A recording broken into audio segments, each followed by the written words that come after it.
Alaska, the last frontier. It is a land of breathtaking beauty, endless snow-capped mountains, dense forests, and silence so deep it feels heavy. But in the 1970s and 80s, the darkness of the long Alaskan winters hid something far colder than the ice. While the city of Anchorage was booming with oil pipeline workers and new money, a predator was operating in the shadows. He didn't just kill his victims, he turned murder into a sport. He was a mild-mannered family man, a local business owner who smiled at his customers every morning. But behind the apron, he was a monster who treated human beings like big game. This is the story of Robert Hansen, the butcher baker. To his neighbors, Robert Hansen was a pillar of the community. He was a husband, a father, and the owner of a popular bakery in downtown Anchorage.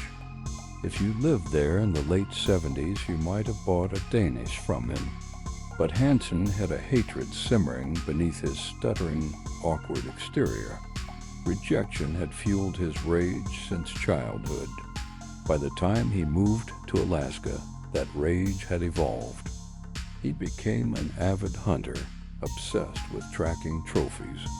He achieved a grand slam in hunting, taking down 4 species of wild sheep. But eventually, animals weren't enough. He began targeting the women on the fringes of Anchorage society, dancers and sex workers who he thought no one would miss. He would pick them up, often offering money or a ride, but the destination was never where they asked to go. Hansen's modus operandi was the stuff of nightmares. He would abduct his victims at gunpoint and drive them to a private airfield. There he would force them into his small bush plane. He flew them out to the Nick River Valley miles away from civilization, where screams would only be heard by the wind. Once they landed in the desolate wilderness, the true horror began.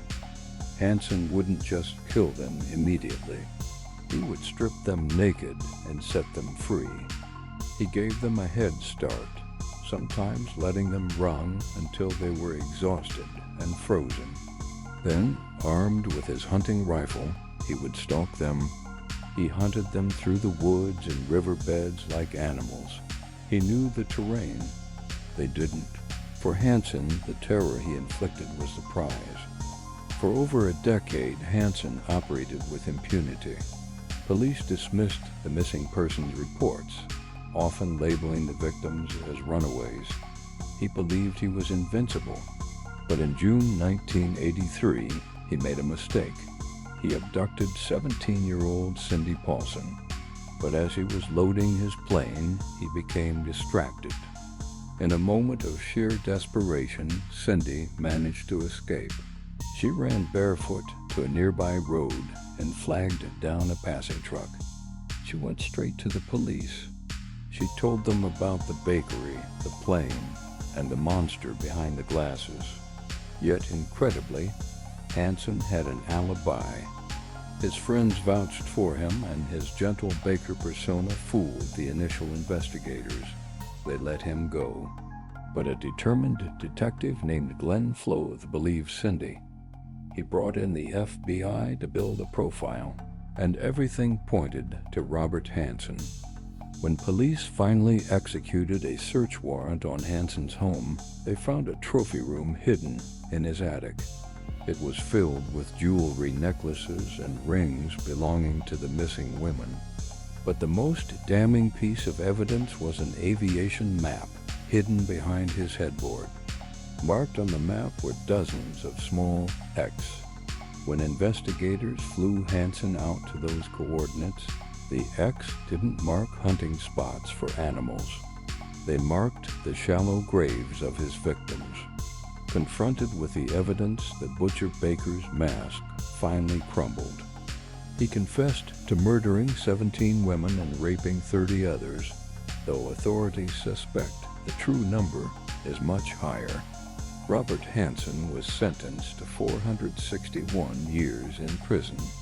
He died in 2014, taking the secrets of any remaining victims to his grave. His case remains a chilling reminder that sometimes the monsters aren't hiding under the bed. Sometimes they are the ones serving you coffee, waiting for the weekend to go hunting. If you enjoyed this case file, make sure to subscribe to Killer's Archives. We dig deep into the darkness so you don't have to.